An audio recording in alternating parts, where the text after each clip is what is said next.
kebaikan dan kemajuan bersama. Sehingga negosiasi akan berorientasi kepada negosiasi yang mencapai kesepakatan atau win-win solution. Tujuannya banyak tujuannya, tapi semua orientasi bersepakat secara win-win solution. Pernah berunding paling lama berapa lama? Ada yang negosiasi paling lama berapa lama di sini? Setahun ada? PKP. Saya pernah negosiasi pengangkatan PKWT menjadi PKWTT 9 bulan baru selesai. Dengan akhirnya alhamdulillah diangkat 1089 orang PKWT diangkat menjadi PKWTT. Di kita 1.500 Pak. Alhamdulillah, tepuk tangan untuk Mas Ertanto. Contoh bahwa negosiasi itu jalan terbaik. Coba kalau pakai jalan yang lain, belum tentu. Nah, nanti kita sama-sama merefresh kembali tentang bagaimana teknik negosiasi itu yang baik sehingga kita menjadi negosiator yang. Jadi orientasinya harus sama, harus punya keyakinan bahwa kita yang bernegosiasi itu punya keyakinan dan tujuan win-win solution. Kenapa demikian? Karena negosiasi itu harus berlandaskan itikat baik dari kedua belah pihak. Harus berlandaskan itikat baik. Kemauan bebas kedua belah pihak. Kalau dipaksa, pasti orientasinya akan lain. Ada yang tidak sepakat kalau dipaksa. Paksa itu nggak enak ya Pak. Belum pernah ya. Kan secara musyawarah untuk mufakat. Landasan berikutnya harus saling percaya kedua belah pihak. Cuma kadang-kala ada juga pihak-pihak yang tidak terbuka dengan pihak lainnya.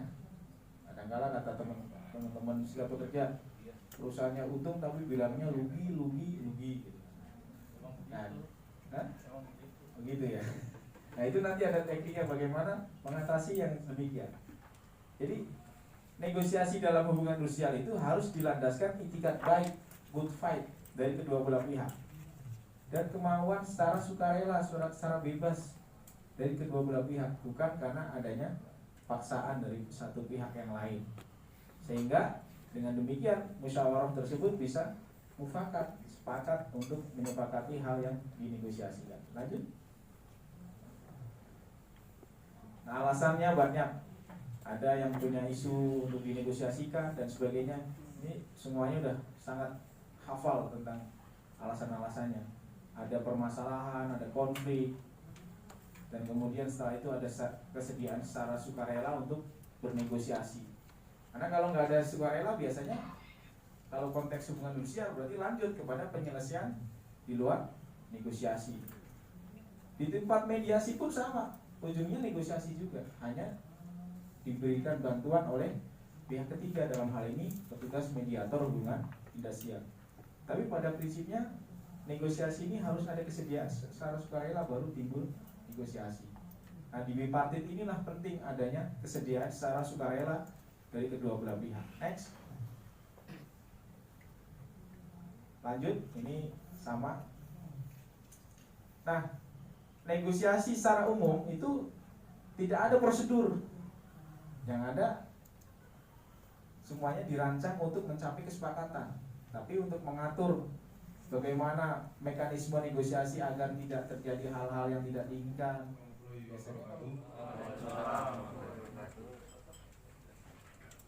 Perkenalkan, nama saya Gunawan dari utusan dari PUK PT Dian Swasta Sentosa Karawang.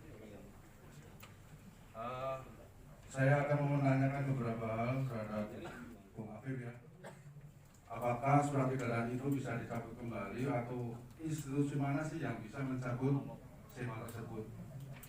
Terus kedua, tadi dengan adanya ternyata undang-undang tenaga kerja itu ada semenjak, terus ada pembaharuan lagi yang terakhir mungkin 2013, 2004. Apakah dengan munculnya revisi atau undang-undang ketenaga kerjaan yang baru itu secara otomatis undang-undang yang lama itu tidak berlaku? Terus ketiga, mungkin ini yang ditunggu banyak orang, teman-teman, bagaimana perkembangan RUU Omnibus Law yang sekarang lagi digodok di DPR RI. Terima kasih. Wassalamualaikum warahmatullahi wabarakatuh.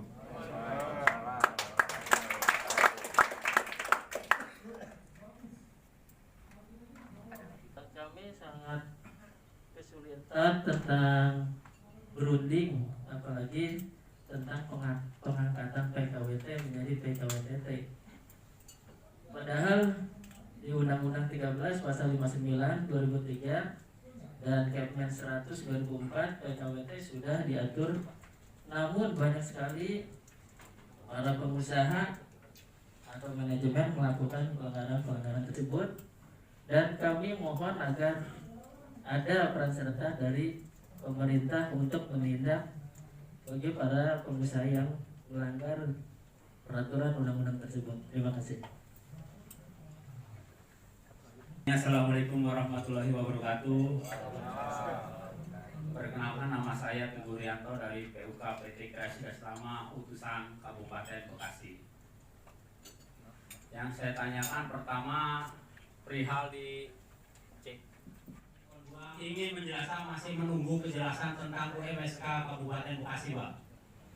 Yang dimana kalau di PT saya secara normatif pasti dipenuhi dengan catatan nanti upah akan dibayarkan setelah, kalau UMSK disahkan berarti PT kami akan mengikuti.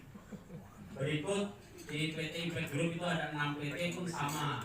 Itu yang situasi saat ini kami pertanyakan adalah bagaimana kelanjutan tentang UMSK Kabupaten Bekasi, Pak. Karena sebelum ada SK Gubernur, PT saya belum mau membayarkan UMSK diberlakukan. Jadi untuk selisihnya nunggu atau palu atau nunggu SK Gubernurnya turun. Jadi dengan kata lain kami masih menunggu nasib kami berdasarkan putusan SK Gubernur, Pak. Mohon jadi perhatian dan orang kementerian dan wakil pimpinan pusat kami bisa meninjau atau menjadi perhatian UMSK Kabupaten Bekasi. Terima kasih dari kami. Assalamualaikum warahmatullahi wabarakatuh. Hartanto dari PUK PT Sumirabur Indonesia, perwakilan PC Terawang. Mempertegas dari pernyataan teman yang nomor 3 tadi, masalah PKWT, bahwa nilai poin yang diharapkan para pekerja cuma ada 2, Pak. Kenapa kita harus menjadi pegawai atau pekerja tetap? Adanya jaminan kesehatan dan jaminan pensiun yang sampai hari ini, ya, sampai hari ini masih terus dan terus diusahakan oleh pemerintah dengan berbagai hal, termasuk hari ini salah satu di Omnibus Law adalah itu, gitu loh, untuk mengurangi itu. Kelebihan kita yang tetap itu sekali lagi hanya 2, yaitu jaminan ketika kita sakit, ya kan, benar ya, sama jaminan kalau kita sudah selesai bekerja.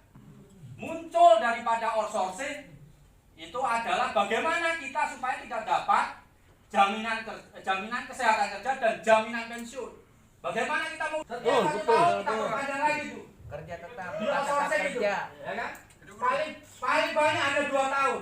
Sedangkan di Undang-Undang 2013 itu 2 tahun itu masa kerja dapat berapa, Pak? Ya, maksimal 2, masa kerjanya cuma 3, dapat 1. Itu pun masih diakali lagi kalau setahun ya dikat. Setahun dikat, ya nggak dapat lagi. Nah, artinya hari ini kalau kita diajak berpikir, yuk kita yang penting tetap bekerja, hari ini bisa bekerja. Gitu. Bagaimana kita harus tetap, bagaimana kita berpikir kaya yang tetap, harus tetap berusaha menjadi yang tetap. Mungkin kita bernegosiasi adalah bagaimana jangan sampai teman-teman kita yang sudah tetap menjadi dicicil-cicil, diperikil-perikil. Dengan dampak COVID ini, dikurangi kerjanya, dikurangi gajinya, yang akhirnya akan dirumahkan dan di PHK. Tapi tetap menjadi pegawai pekerja. Terima kasih, semoga selamat. Dan akademis dengan melibatkan para ahli, para pakar hukum dan sebagainya. Itu tentang SEMA itu. Yang kedua tentang undang-undang lama, udah berlaku atau tidak. Dengan adanya undang-undang, kan ada 3, Undang-Undang 21 2000, Undang-Undang 13 tahun 2003 ya, tahun 2003 bukan 2013. Terus kemudian Undang-Undang nomor 2 tahun 2004. Di Undang-Undang 13 2003 dan Undang-Undang 2 2004 di terakhir kan biasanya dinyatakan dengan adanya lahirnya undang-undang ini maka undang-undang sebelumnya dinyatakan tidak berlaku lagi. Gitu. Jadi kita melihat undang-undang sampai penutup juga. Mana saja yang dicabut dengan lahirnya undang-undang tersebut. Tapi sepengetahuan saya, Undang-Undang 1323 juga mencabut undang-undang sebelumnya tentang undang-undang kerja. Mampu menempatkan diri kita dalam proses pelatihan ini. Saya hanya sekedar memberikan informasi singkat saja, karena pelatihan ini adalah pelatihan keterampilan bernegosiasi bagi pelaku hubungan industrial. Maksimal bisa juga pelibatan peran serta pemerintah dalam permasalahan yang ada, baik melalui pembinaan hubungan industrial maupun pengawasan hubungan industrial melalui peran serta pegawai, penyidik, pegawai negeri sipil pada pengawas ketenagakerjaan. Itu yang bisa saya sampaikan. Mohon maaf tidak bisa panjang lebar menjawab secara gamblang di luar materi kali ini, karena tidak mengurangi rasa hormat. Kami juga terbatas